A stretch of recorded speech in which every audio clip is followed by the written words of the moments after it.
بسم الله الرحمن الرحيم والصلاة والسلام على أشرف المرسلين. السلام عليكم. Bonjour tout le monde. Toujours la partie recherche documentaire. Aujourd'hui, on va entamer une nouvelle partie. On va commencer par l'information, la mettre en place d'une démarche pour la recherche documentaire. Voici le plan de notre exposé. On va voir ensemble la distinction de données, information et connaissances. Qu'est-ce qu'une bonne information? La typologie des sources d'information, la recherche d'informations pour quels besoins? Se poser des questions préalables, lister les sources possibles, quels sont les principaux outils de recherche documentaire et leur utilisation. Est-ce que ce sont des outils documentaires ou bien des outils de recherche online, le langage des outils et faire évaluer l'information trouvée. Pour la partie distinction des données, informations et connaissances, donc les données, c'est un fait, instructions, chiffres qui peuvent faire l'objet d'un traitement informatique. Donc, c'est bien ce qu'on appelle un état brut. Pour les informations, ce que deviennent les données quand l'homme les interprète et les contextualise, c'est un ensemble de données qui prennent un sens. Donc, c'est ça la différence entre données et informations. Maintenant, pour connaissance, donc, nous avons que les informations contenues dans le cerveau humain. Ce sont des informations interprétées, structurisées et mémorisées. Qu'est-ce qu'une bonne information?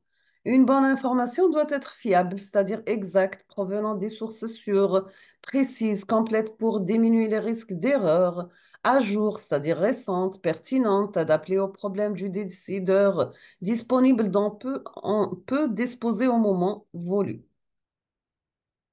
Quelles sont la typologie des sources d'information? Donc, en fonction de l'origine de l'information, soit des sources internes, des sources externes, en fonction de la nature d'information stockée, on trouve les supports de l'information textuelle, les supports de l'information sonore, les supports d'information visuelle et les supports d'information multimédia. On trouve aussi les sources primaires et les sources secondaires, donc soit primaires ou bien secondaires. La recherche d'informations pour quels besoins? Donc, se poser des questions préalables, déterminer avec précision le besoin d'information, pourquoi, réaliser une étude pour la partie pratique de l'épreuve de spécialité. Il faut lister les sources possibles en fonction du besoin.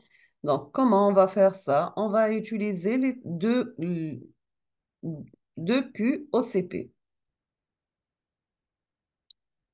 Se poser les préalables, pourquoi donc? À quoi cette information va-t-elle servir? Quel est l'objectif principal? Quel autre objectif encore? Satisfaire une curiosité personnelle? Prendre une décision? Si oui, laquelle? Préparer un cours, un exposé ou bien une intervention? Si oui, dans quel contexte? Pourquoi donc? Quel type d'information? Une adresse, des chiffres clés, des statistiques, une définition, des éclaircissements sur un concept, des articles de presse, des études, des points de vue d'experts, des outils pratiques, des exemples d'expérimentation. Donc, pour la question où, quelle limite géographique, quel continent, quel pays, à quel niveau, est-ce que c'est un niveau académique, niveau national, Union européenne, etc. Pour quand, donc, quel délai, de combien de temps puis-je disposer? Donc, comment, donc, avec quels moyens? Quels sont les moyens dont je dispose en fonction des sources envisagées? Avec quel outil? Est-ce que c'est une base de données, un annuaire, un moteur, un métamoteur? Et avec quelle méthode et quels mots-clés et quelle syntaxe? Maintenant, pour les principaux outils de recherche documentaire et leur utilisation, on va commencer par les outils documentaires. On trouve le catalogue d'une bibliothèque, l'index d'un ouvrage, c'est une liste de mots-clés classés par ordre alphabétique, le thésaurus. Voici un exemple d'index, donc A, B, C, etc. Exemple de thésaurus. Donc, par exemple, croissance et développement pour la partie croissance, théorie des croissances, cycle économique et pour la partie développement. Deuxièmement, nous avons les outils de recherche online. On peut trouver, utiliser les annuaires, les moteurs d'indexation et les métamoteurs. Pour les moteurs indexation de mots par des robots, l'avantage plus d'exhaustivité, mise à jour plus rapide, mais leur inconvénient, capture de pages web sans classement raisonné. Voici un exemple de moteur de recherche, par exemple Google. Pour les annuaires, on peut utiliser pour l'indexation de sites par des documentalistes. L'avantage, c'est le choix des informations, le classement et les raisonner par catégorie et sous-catégorie, mais leur inconvénient, elle est moins exhaustivité et mise à jour moins rapide. Voici un exemple d'annuaire.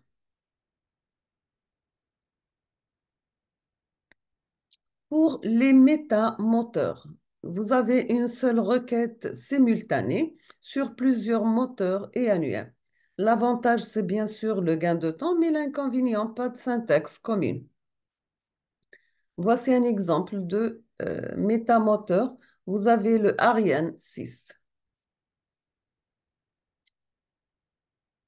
Maintenant, donc, on peut effectuer la recherche sur plusieurs moteurs. On peut avoir aussi des résultats obtenus dans plusieurs moteurs, exemple en tapant sécurité sociale, donc à travers sites Voilà, Google, Franceit, etc. Dès nous avons le langage des outils, est-ce qu'on va utiliser des mots-clés ou bien des opérateurs? Pour utiliser des bons mots-clés, des mots suffisamment précis sur les moteurs. Donc, éviter les termes trop généraux qui risquent de générer trop de bruit dans les réponses. Choisir de préférence des termes spécifiques, quitte à élargir par la suite votre requête. Des mots suffisamment larges sur les annuaires pour trouver facilement les catégories et pour identifier les sites fédérateurs traitant le sujet, quitte à préciser ensuite avec des termes plus précis. Pour les opérateurs, donc, nous avons que le mathématicien George Boole a donné son nom à la logique booléenne basée sur la théorie des ensembles. Les opérations booléennes et ou sauf servent à combiner plusieurs termes dans une même recherche, permettent d'affiner une requête sur les bases de données. Pour les opérateurs, on trouve pour l'intersection et and sert à combiner des verbes mots-clés de façon à ce qu'ils correspondent simultanément à l'objet de recherche. On trouve aussi l'union ou or sert à combiner des verbes mots-clés de façon à ce que moins l'un d'eux se retrouve dans l'objet de recherche. Exclusion, sauf note, sert à éliminer un concept non pertinent à l'objet de la recherche. Par exemple, la tarte ou pomme, donc vous avez tarte ou bien pomme, donc vous pouvez trouver tarte aux pommes, tarte aux fraises, tarte aux pois, tarte aux oignons, tarte aux pruneaux, tarte, pomme de pin, pomme d'arrosoir, pomme rainette, etc. Donc, parce que tarte et pomme, donc pour tarte et pomme, donc vous trouvez la- euh, une seule proposition, c'est la tarte aux pommes. Tarte sauf pomme, donc trouvez tous les tartes sauf la tarte avec pomme. Donc tarte aux fraises, poire, oignon, pruneau, etc. On passe maintenant à la troncature. Donc la troncature permet de retrouver les variantes d'un terme singulier et pluriel, permet de masquer une lettre dans une chaîne de caractères. Le point d'interrogation représente une seule lettre n'importe où dans le mot. L'astérisque représente tous les caractères possibles après la dernière lettre. Les guillemets recherche de l'expression exacte. Pour évaluer l'information trouvée, donc qui, quoi, quand, où, quand et pourquoi et comment. Donc, pour qui est l'auteur du document? L'auteur est-il identifié? Peut-on le contacter? Est-ce que c'est un spécialiste du domaine? Exprime-t-il au nom d'une institution à titre personnel? Quelle est la nature du site, du document? S'agit-il d'un site institutionnel, d'un site associatif, d'un site commercial? Quelle est la pertinence des informations? Est-ce que le type d'information dont j'ai besoin, le niveau des informations est-il adapté? Est-il suffisamment simple et ou bien au contraire suffisamment approfondi? Quel est l'intérêt du document?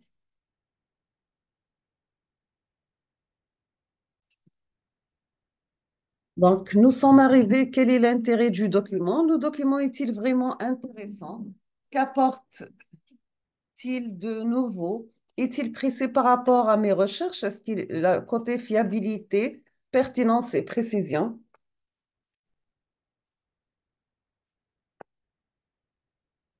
Évaluer l'information trouvée où? Disponibilité, d'où provient l'information?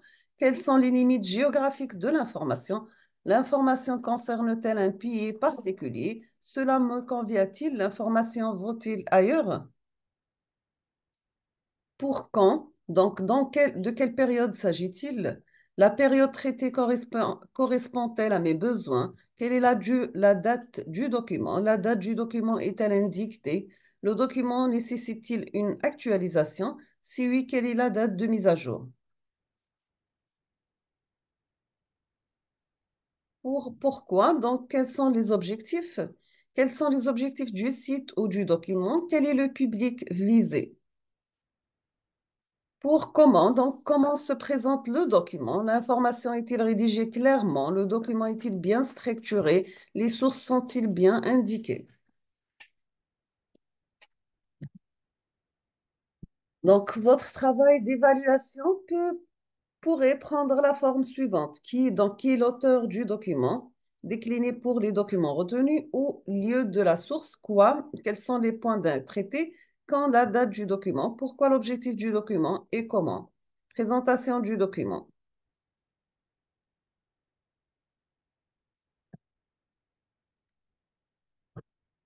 La pertinence suite à donner par rapport aux besoins.